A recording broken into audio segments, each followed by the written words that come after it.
రెండోసారి కుంభస్నానం అయితే చేయడం జరిగింది. సో చాలా అదృష్టంగా భావిస్తున్నా, చాలా హ్యాపీగా ఉంది రెండోసారి కూడా స్నానం చేయడం.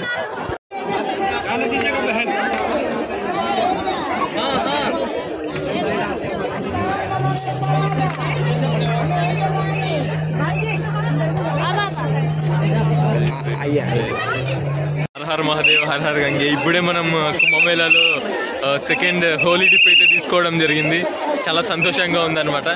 లైక్ నాకు ఇక్కడ పవిత్రమైన స్నానం చేయడం తర్వాత నాకు చాలా సంతోషంగా ఉంది. ఎందుకంటే నేను ఎంతగానో దీనికోసం వెయిట్ చేశాను అనమాట. 2000 కిలోమీటర్లు దాటి 2 రోజుల ప్రయాణం తర్వాత ఈ 2వ రోజు కూడా మనం ఇక్కడ నదీ స్నానం చేయడం అనేది గంగా యమున సరస్వతి ఈ కలయిక ఉన్న చోట మనం చాలా సంతోషంగా ఉందన్నమాట. ఇంకా మనం ఇక్కడ చాలా మందిని కలిసాము, వాళ్ళ ఎలా ఉందో కూడా తెలుసుకున్నాము. ఇప్పుడు కూడా తెలుసుకుందాం. డే 2 ఈరోజు గురువారం. చూడొచ్చు ఎంతమంది రద్దీ ఉందో. హర హర మహాదేవ్, హర హర గంగే.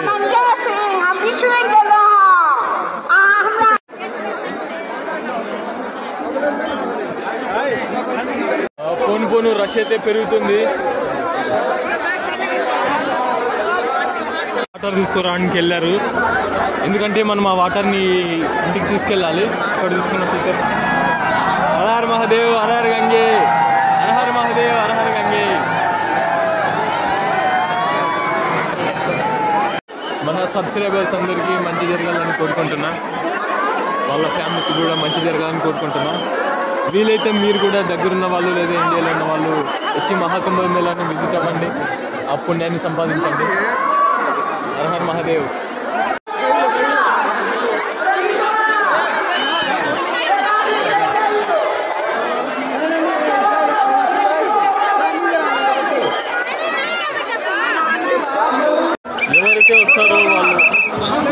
ఎవరైతే ఈ కుంభమేళకు వస్తారో వాళ్ళు సంగం ఘాట్లో స్నానం చేయడానికి అయితే ట్రై చేయండి. ఎందుకంటే అక్కడే గంగా యమున సరస్వతి నదులు అనేవి కలయిక జరుగుతుంది.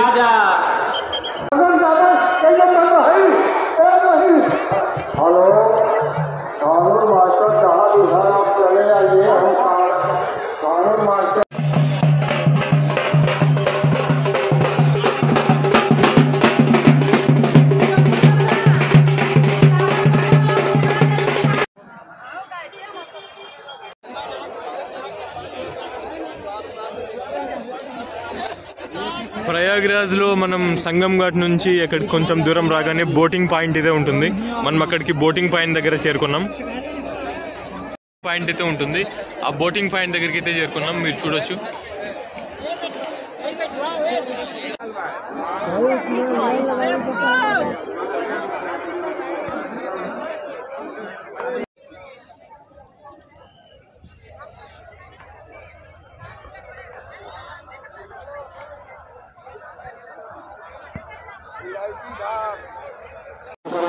यही हमारा और आपका मुख्य कर्तव्य है कि हमारे जो भी यात्री आए हुए हैं, మీరు ఎప్పుడైనా బోట్కి వెళ్ళడానికి వస్తే చూసుకోండి, ఒక లిమిటెడ్ ఎక్కండి. సో అది ఎంత లిమిట్ ఉందో అది తెలుసుకొని, బికాజ్ ఇక్కడ చూసుకున్నట్లయితే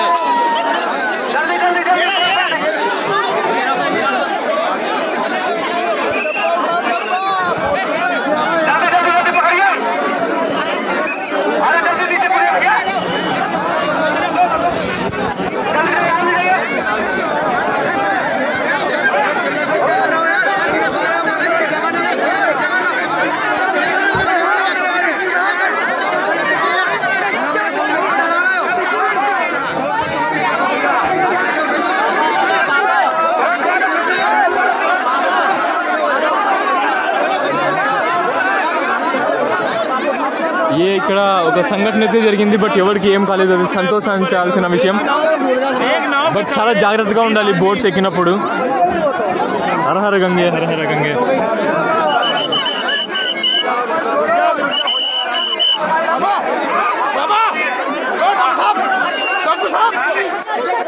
కమ్ కమ్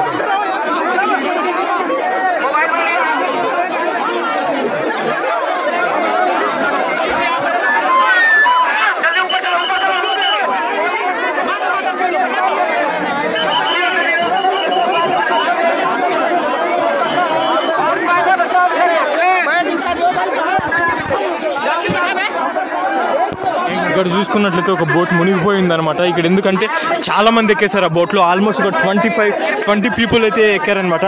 అది ఇక్కడ ఒడ్డు దగ్గర ఇలా జరగడం మనకు అదృష్టంగానే భావించాలి. ఎందుకంటే అది మిడిల్ ఆఫ్ ది రివర్ జరిగినట్లయితే కన్నా మనకు చాలా ప్రమాదం జరిగి ఉండేది. బట్ ఇక్కడ జరిగింది. కొంతమంది అయితే ఇక్కడ లైఫ్ జాకెట్స్ కూడా వేసుకోలేదు. చూసుకోవాలి అక్కడ ఖచ్చితంగా మనం వాటర్లో ఉన్నప్పుడు ఎంత మనకు స్విమ్మింగ్ వచ్చినా కూడా లైఫ్ జాకెట్స్ అనేది వేసుకొని ఉండాలి.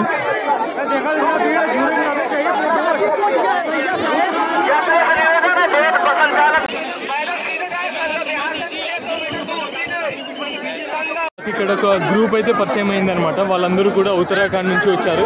ఒక గ్రూప్ లా మనం బోట్లో వెళ్ళాలి కాబట్టి ఆ గ్రూప్ తో మీట్ అవ్వడం జరిగింది. బోట్లో కిందకి పడిపోయినప్పుడు వీళ్ళు కూడా ఉన్నారనమాట. వాళ్ళని క్వశ్చన్స్ అడిగాను ఎందుకు ఇలా జరిగింది అనేసి. వాళ్ళైతే చెప్పారు ఓవర్లోడ్ వల్ల జరిగింది అన్నారు. తర్వాత నేను వాళ్ళతో మాట్లాడడం జరిగింది.